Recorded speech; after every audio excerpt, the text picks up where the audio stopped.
ఇందులో. అలాగే గురుగారు ఇప్పుడు గ్రామ దేవతల్ని తీసుకుంటే సంవత్సరంలో ఒకసారో లేదంటే కొన్నిసార్లు మాత్రమే ఒక ఉత్సవం లాగా సెలబ్రేట్ చేస్తూ ఉంటారు గ్రామం అంతా కలిసి ఊరంతా. అసలు గ్రామ దేవతల్ని ఎలా కొలవాలంటారు?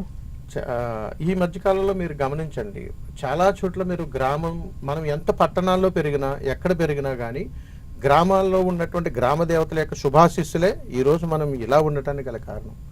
గ్రామాల్లో కానీ అక్కడ రైతు బాగుండటానికి కారణం, ఊళ్ళోకి మహమ్మారులు రాకుండా ఉండటానికి కారణం, ఊళ్ళో ఉన్నటువంటి గ్రామాల్లో ఉన్నటువంటి పిల్లలు ఈరోజు విదేశాల్లో ఉండి స్థిరపడి బాగా మంచి విధానాల్లో ఉండటానికి గల కారణం, పల్లెల్లో పుట్టి ఎక్కడెక్కడో ఉండి సిటీలో వచ్చి మంచి మంచి వ్యాపారాలు చేసి మంచి ఉన్నత స్థితికి వెళ్ళడానికి గల కారణం, ఊళ్ళో ఉన్నటువంటి వాళ్ళందరూ కూడా 100 సంవత్సరాలు 80 సంవత్సరాలు 90 సంవత్సరాలు బ్రతకడానికి గల కారణం గ్రామదేవతే. ఈ గ్రామదేవతలు ఇద్దరు ఉంటారు తల్లి. ఒకటి ఊరి పొరిమేరలో ఉంటారు, ఒకటి ఊరు మధ్యలో ఉంటారు. ఊరు మధ్యలో ఉన్నటువంటి అమ్మవారిని శీతలాంబ అమ్మవారు అంటారు. ఊరు అవతల ఉన్నటువంటి అమ్మవారిని గ్రామదేవత అంటారు. ఈ గ్రామదేవతని అక్కమాంబలుగా కొలుస్తారు. వీరు 108 మంది ఉంటారు. ఈ 108 మంది సమస్త విశ్వాన్ని పరిపాలిస్తుంటారు. ఎలాగండి అంటే, ఒక ఊరు అవతల ఒక శ్మశానం ఉంటుంది.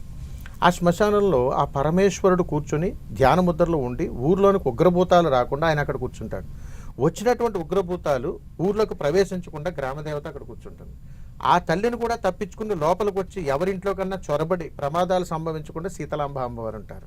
వీళ్ళందరూ కూడా ఆ ఊర్లో ఉన్న గ్రామాన్ని కాపాడుతుంటారు. కాబట్టి వీరికి సంవత్సరానికి ఒక్కసారి ఊరంతా కూడా కలిపి ప్రతి ఇంట నుండి కూడా పసుపు నీళ్ళు ఒక బిందె నీళ్లు తీసుకొచ్చి ఆ తల్లికి అభిషేకం గావించి ఆ తల్లిని సంపూర్ణమైనటువంటి జాతర చేసి బలులు ఇస్తుంటారు. ఎందుకు ఇస్తారు బలి అని అంటే, బలి తప్పు కదండి అనేది ఇది ఆచారం.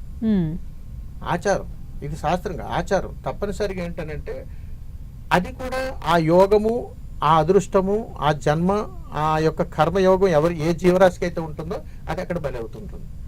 దీనిని అమ్మవారిని శాంతపరిచినట్టుగా చూపిస్తారు పరమార్థం. అంటే, అమ్మా నువ్వు ఎప్పుడు ఇలాగే కూర్చున్నావు కదా, మా అందరినీ కాపాడుతున్నావు, ఎన్ని మంది ఉగ్రావేశాలు, ఇన్ని రకాలైనటువంటి ఉగ్రభూతాలు ఊళ్ళోకి రాకుండా అవుతున్నావు, నువ్వు ఎంత శ్రమించుంటావమ్మా, వీటన్నింటి కోసం నీ రక్తదర్పణ చేసి మమ్మల్ని అందరినీ కాపాడావా అని చెప్పి ఎవరో ఒకళ్ళు అక్కడ బలి సమర్పణ అంటే వారికి ఆత్మార్పణ చేసుకుంటారు. అందులో ఏదో ఒక జీవరాశికి రాసిపెట్టి ఉంటుంది. ఆ జీవరాశి అక్కడ బలిహరణ జరుగుతుంది. ఇవి కూడా కాలక్రమేణా కొద్ది రోజులకి ఆగిపోతాయి. కానీ పూర్వకాలం నుంచి ఇవన్నీ ఉన్నాయి. ఎందుకనంటే, ఆ తల్లి యొక్క ఆరాధన సంవత్సరానికి ఒకసారి చేసేటువంటి సంపూర్ణమైనటువంటి ఈ జాతరలో అమ్మవారి యొక్క అనుగ్రహం ప్రతి ఇంటికి రావాలనే కోరికతోటే చేస్తారు. మీరు గమనించండి, ఇప్పటికీ కూడా గ్రామ దేవతల జాతరలు చేసేటప్పుడు ఎక్కడెక్కడ ఉన్నటువంటి కొడుకుల్ని, కోడల్ని అందరినీ కూడా పిలుచుకుని బట్టలు పెట్టుకుని చాలా చక్కగా చేసుకుని వైభవపేతంగా చేసుకుని 3-4 రోజులు తిరునాళ్ళుగా చేసుకుని తిరిగి బయలుదేరి వెళ్తారు. ఎందుకు వెళ్తారంటే, మనం ఎక్కడున్నా కానీ అమ్మా నేను ఈ ఊరు వాళ్ళనే, నేను ఈ ఊరు ఆడబడిచినే, ఇక్కడే ఉన్నాను, ఇక్కడే పుట్టాను, నిన్ను నా కుటుంబాన్ని నీవే నన్ను కాపాడాలమ్మా అని చెప్పి ఒక్కసారి గ్రామదేవతకు మనం ముఖం చూపించి అమ్మకు సారి పెట్టి అమ్మను అలంకరించి అమ్మకు నచ్చినటువంటి నైవేద్యాన్ని సమర్పించి మనం వస్తాం. ఎందుకనంటే, ఒకప్పుడు గ్రామ దేవతల్లో అమ్మవారి యొక్క అక్క స్వరూపాల్లో గ్రామాల్లో దేవతలు ఉండేవారు కాదు. రాజులు మహారాజులు ఆ కాలంలో వాళ్లే దేవీ దేవతలు ప్రసన్నం చేసుకొని తపశ్శక్తులు చేసి మునీశ్వరుల ద్వారా వారే ప్రసన్నం చేసి దేవాలయాలు నిర్మాణం చేసుకునేవారు. ఆ దేవీ దేవతలను చూడటానికి కూడా గ్రామస్తులకు అవకాశాలు ఉండేవి కాదు. అందుకని అప్పట్లో ఏంటనంటే, ఒక కులదైవం, ఈ కులస్తులు ఒక పేరు పెట్టుకొని ఒక కులదైవంగా భావించేవారు. అదే వంశపారపర్యంగా ఇప్పటికీ వస్తుంది. అదేవిధంగా ఏదైనా ఒక స్వరూపాన్ని అక్కడ చెక్కుకున్న మనకి ఈ తల్లే ఆరాధ్య దేవత, గ్రామదేవత అని అనుకుని అమ్మవారి యొక్క స్వరూపాలే ఈరోజు మనం ఆరాధిస్తున్నటువంటి గ్రామదేవత. గ్రామదేవతను ఆరాధించకపోతే, గ్రామదేవతను కానీ విస్మరిస్తే ఆ గ్రామం వినాశనం అయిపోతుంది ఎప్పుడు కూడా. అందుకని గ్రామంలో ఉన్నటువంటి గ్రామదేవత ఎప్పుడు కళకళలాడుతూ ఉండాలి, ఎప్పుడు యోగంగా ఉండాలి. అందుకని అమ్మను పోలేరమ్మ అని మీరు పేరు విన్నారా ఎప్పుడైనా? పోలేరమ్మ, అంకాలమ్మ, కుంకుళ్ళమ్మ అని చాలా పేర్లు ఉంటాయి. పోలేరమ్మ ఎక్కువగా గ్రామదేవత కానీ ఊరి పొలిమేరల్లో ఉంటుంది. గ్రామంలోంచి వెళ్ళేటువంటి వాళ్ళందరినీ పోండి, వచ్చేటప్పుడు క్షేమంగా రండి, అందుకని పోలేరమ్మగా భావిస్తారు. అలాగా ఒక్కొక్క దేవతకు ఒక్కొక్క విశిష్టత ఉంటుంది. ఇప్పుడు గంగానమ్మ ఉంటుంది.